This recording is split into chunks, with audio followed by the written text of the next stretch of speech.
একদিকে ভবনে ঝুলছে তালা, অন্যদিকে হাতে প্ল্যাকার্ড, মুখে স্লোগানে উত্তাল ক্যাম্পাস। বিচার দাবিতে অনড় শিক্ষার্থীরা। দাবি পূরণ না হওয়া পর্যন্ত চলবে না ক্লাস। বর্জন করা হয়েছে সব ধরনের পরীক্ষা। শিক্ষার্থীদের ওপর হামলার ঘটনার পর থেকেই উত্তপ্ত খুলনা প্রকৌশল ও প্রযুক্তি বিশ্ববিদ্যালয়।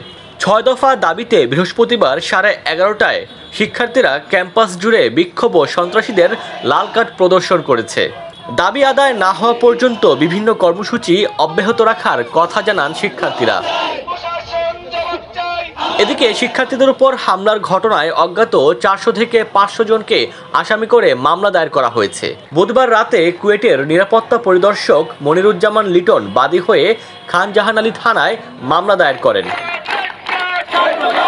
এর আগে 6 দফা দাবি পূরণ না হওয়ায় মঙ্গলবার বিকেলে কুয়েটের উপাচার্য, উপ উপাচার্য ও ছাত্র কল্যাণ পরিচালককে বর্জন করে সাধারণ শিক্ষার্থীরা।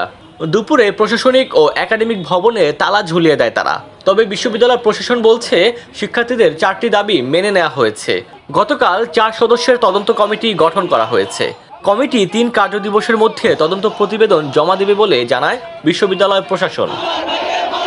ডেস্ক রিপোর্ট, দৈনিক ডেস্টিনি।